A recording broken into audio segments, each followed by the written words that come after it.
request for you is on episode 49. What is your dream? What do you see yourself doing for the rest of your life? What would give you excitement every day when you wake up? What would keep you motivated, focused, energized, even when you run into challenges and roadblocks? What gets your heart racing when you think about it? What puts a smile on your face, a swing in your step? Don't be disappointed if you don't have anything, if you don't feel the energy I described, and if nothing comes to mind. Don't tune out, not quite yet. Just because you can't think of anything doesn't mean there isn't anything. And just because you think there isn't anything, that doesn't mean you have to just give in and live life without passion. It just means that you have not explored it yet. It's true, some people know early on what they are meant to do. And they follow this path their entire life. And it's okay if you're not one of them. But deep inside, we all have one or more things that we love to do and that is meant for us. And when I say meant for us, I mean it's meant to fulfill us. It's our thing. It's where we flourish. At some point in our life, we have come across our dreams. We did something we loved, we were interested in something, or we even tried it.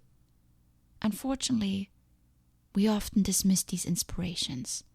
It happens either early on, led by our parents and friends that encourage us to be reasonable, or later, when we are forced to make a living and have hectic schedules, or even when we've tried something but it was unsuccessful and we got discouraged.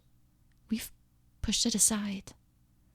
The passion for a sport because of an injury, the admiration for art because everyone knows artists are poor, the talent for helping and inspiring people because people told us we're too loud, too bold, too aggressive. Dreams get crushed for a million reasons and a million times each day. Here are a few reasons as to why this happens or why it happened, and a deeper exploration of these reasons and how to turn them around today. First of all, we make the incorrect association between our dreams and making a living.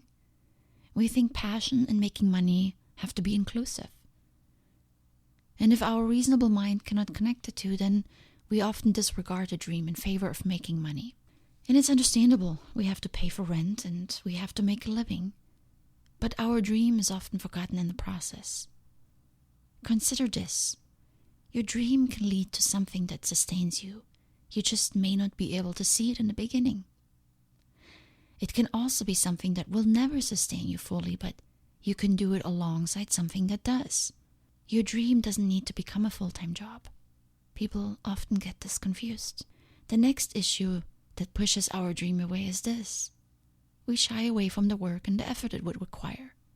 It's also very understandable. Some of our passions can be time-consuming endeavors.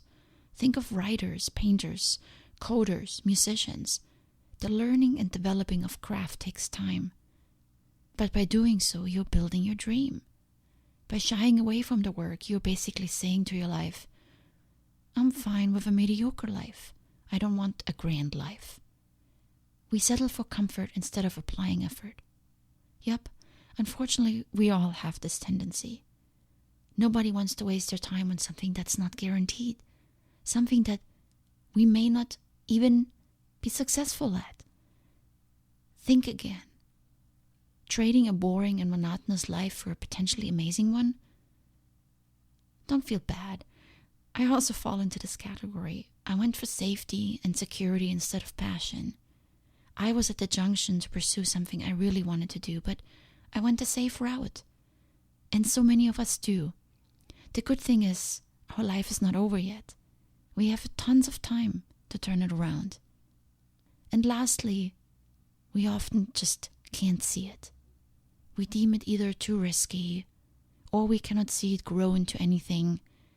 We are fascinated with a small aspect of it, but we can't see the whole picture. And one reason for that is we lack imagination or knowledge. To this I say, grow your mind. Educate yourself about your dream. Look what's out there. learn and grow and challenge yourself. Masters of their craft were not born that way. They spent hours and hours doing what made them great. And another reason we cannot see it is that we don't have the support network that a dream requires. We hang out with people that cannot relate to this aspect of ourselves.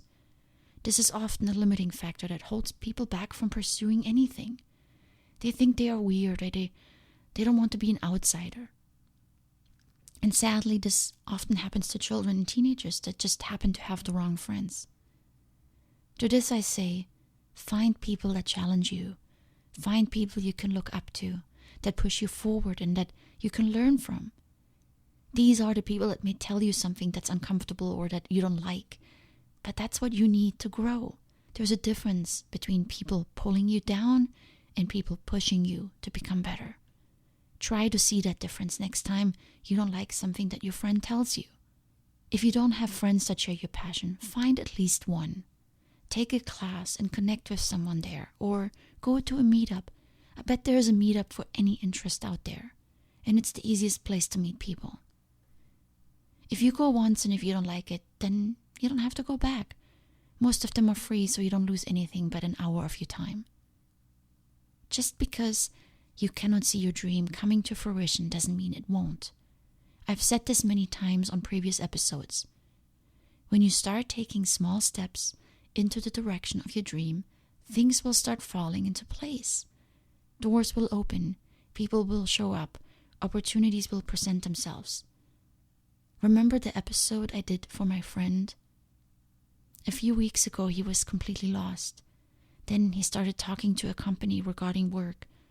And the last update I got was he's talking to a second company now regarding something similar. You see, when you start moving, things around you will move too. So, let me repeat what I said at the beginning of this episode. What do you see yourself doing for the rest of your life? What would give you excitement every day when you wake up? What would keep you motivated, focused, energized, even when you run into challenges and roadblocks? What gets your heart racing when you think about it? What puts a smile on your face, a swing in your step? And maybe something came to mind during this episode. If not, explore. Try out things. Do something new. I know you have an inkling, a thought, an idea. Pursue it and find your dream. And I love this quote by Paulo Coelho from The Alchemist. It's the possibility of having a dream come true that makes life interesting. Go for that possibility. Don't go the safe route because you're dismissing the possibility. Go for it. Find your dream. Much love.